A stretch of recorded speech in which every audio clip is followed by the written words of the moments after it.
Hi, my name is Tim Snow and I'm the reference librarian at Davis Library at the University of Rio Grande and Rio Grande Community College.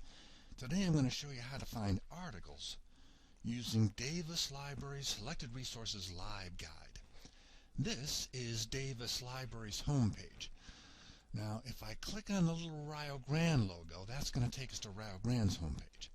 And if you can find Rio Grande's homepage using this little URL, just come down to the bottom of this page and you see these boxes and you see how they move.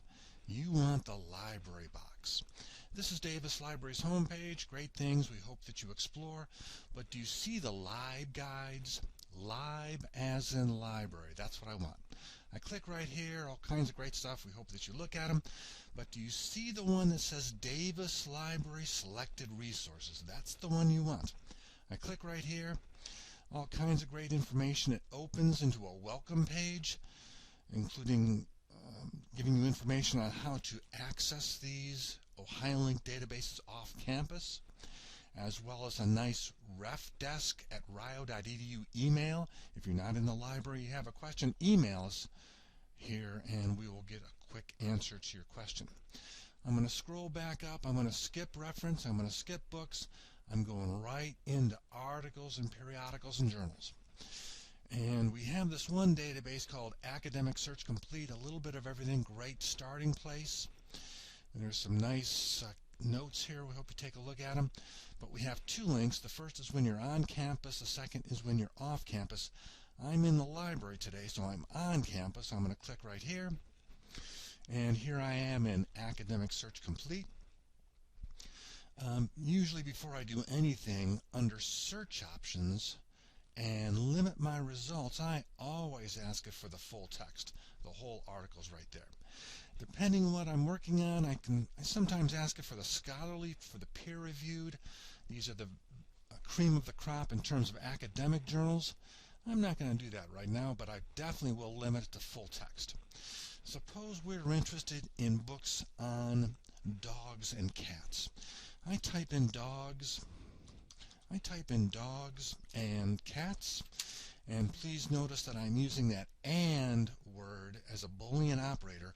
I want to have articles that have both the word dogs and the word cats, so I use "and." I click on search, keep my fingers crossed, and evidently there's 6,000 articles on dogs and cats in this database. Holy smokes, it's big. But suppose I wanted to narrow that down to dogs and cats in Ohio.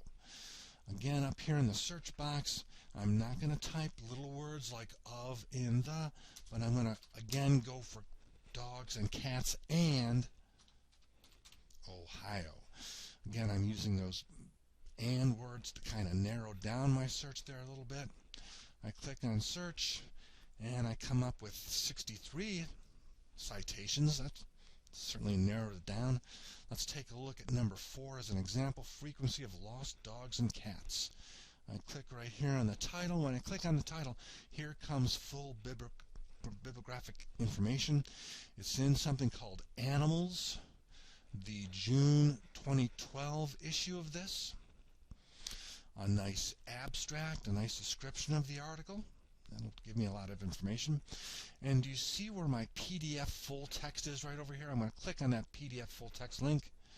And here's my full text of my article.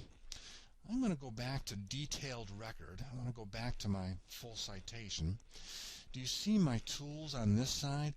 All these tools are great, but the ones that I like the best are the email tool. I like to email stuff to myself when I see it.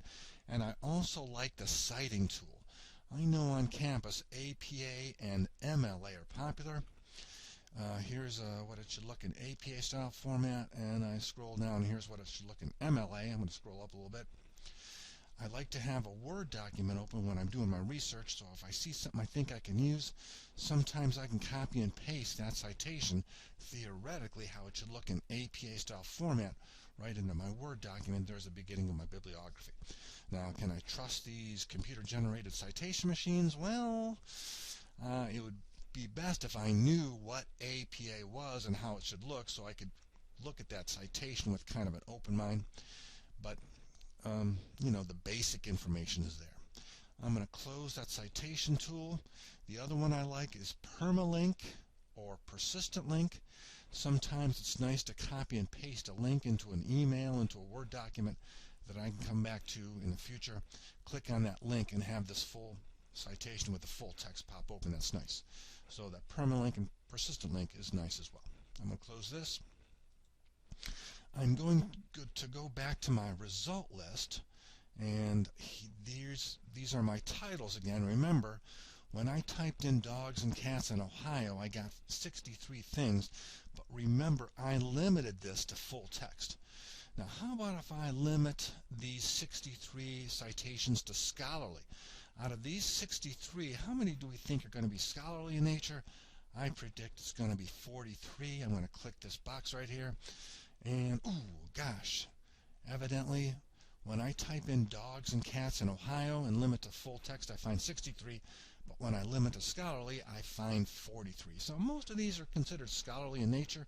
Remember, these scholarly, these peer-reviewed, these academic journal things, these are going to be kind of long. Here's one that's 7 pages long. Here's another one that's 12 pages long, etc. But a lot of times these scholarly things are the articles that your instructors really want you to go for. I'm going to close this. I'm back to my Davis Library Selected Resources LibGuide. I'm in articles and periodicals and journals. Remember, academic search complete. The first is when you're on campus. The second is when you're off campus. Can we click right here and show you how it's going to look off campus? You have to remember you're at the University of Rio Grande and Rio Grande Community College. I submit that. My name, let me put me in. Remember, your student ID number is an S followed by your student ID. And your PIN is the last 4 of your Social Security number. I click on Submit. And it's authenticating me, and here I am in Academic Search Complete. Now, wait a minute. Doesn't something look different here? See all the white? Off campus, I have to remember to go into Search Options, and under Limit My Results, remember, I always ask it for the full text, and depending what I'm working on, I also have to ask it for the academic, the peer-reviewed journals. Remember, off campus, for some reason, I have to remember to open up Search Options and tell it full text and scholarly if that's what I want.